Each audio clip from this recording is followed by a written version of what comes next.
Odisha train accident. Odisha के बालासोर में बहनागा बाजार स्टेशन पर सिर्फ 4 मिनट के भीतर 3 ट्रेनों की भीषण टक्कर हुई। ओडिशा में हुई ट्रेन दुर्घटना में कुछ सेकंड इधर-उधर होने से हालात काफी बदल सकते थे। 2 यात्री ट्रेनों और एक मालगाड़ी की टक्कर में लगभग 300 लोग मारे गए हैं। सिर्फ 4 मिनट के भीतर ही सब कुछ तबाह हो गया। शालीमार चेन्नई कोरोमंडल एक्सप्रेस को बहनागा बाजार स्टेशन से गुजर जाना चाहिए था। इसके बाईं ओर लूप लाइन पर एक मालगाड़ी खड़ी रहती, लेकिन पटरियां बदलने वाले रूट रिले इंटरलॉकिंग सिस्टम में कुछ गड़बड़ी थी। नतीजा, कोरोमंडल एक्सप्रेस इंटरचेंज से दूसरे ट्रैक पर नहीं गई। लूप लाइन पर खड़ी मालगाड़ी से 128 kmph की स्पीड में जा टकराई। कोरोमंडल का एक कोच दाहिनी ओर गिरा, उस पटरी पर जिससे बेंगलुरु हावड़ा सुपरफास्ट एक्सप्रेस गुजर रही थी। बेंगलुरु हावड़ा सुपरफास्ट एक्सप्रेस को यहां से करीब 2.5 घंटे पहले ही निकल जाना चाहिए था, मगर वह लेट चल रही थी। अगर वह चंद सेकंड पहले भी निकल जाती तो कई जिंदगियां बच सकती थीं। अगर कुछ सेकंड और लेट होती तो मौत का आंकड़ा कहीं ज्यादा होता। 6.52 PM Shalimar Chennai Coromandel express 128 kilometre प्रति घंटा की स्पीड से खंतापड़ा स्टेशन से गुजरती है। यह बहनागा बाजार स्टेशन से 10 किलोमीटर दूर है।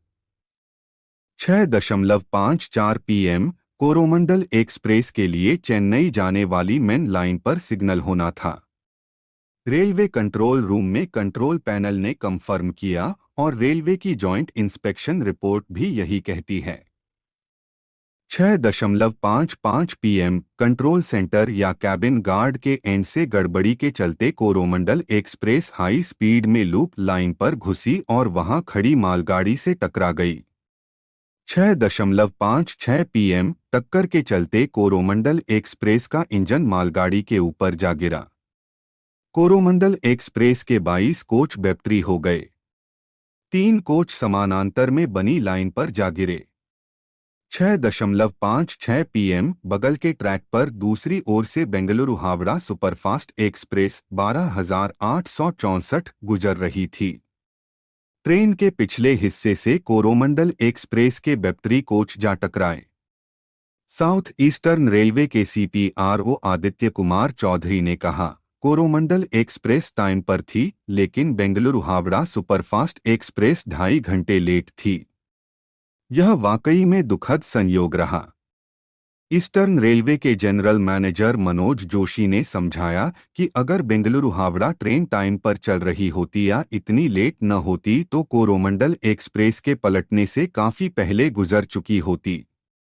उन्होंने कहा, मृतकों की संख्या तब कम होती क्योंकि केवल एक यात्री ट्रेन की मालगाड़ी से टक्कर हुई होती। जोशी ने कहा कि रेल सिस्टम ऐसा है कि अगर 2 ट्रेनें टाइम पर हैं तो वे एक दूसरे को फुल स्पीड में क्रॉस करती हैं। उन्होंने कहा कि यह संयोग ही था कि रिले इंटरलॉकिंग सिस्टम फेल होने के बाद यात्रियों से खचाखच भरी 2 ट्रेनों एक दूसरे के पास से गुजरने वाली थीं। जोशी ने कहा, नहीं तो ड्राइवर को ब्रेक लगाने, डिस्ट्रेस सिग्नल भेजने के लिए लाइट फ्लैश करने का वक्त मिल जाता। मिनटों या सेकेंडों का अंतर दूसरी ट्रेन को बचा लेता।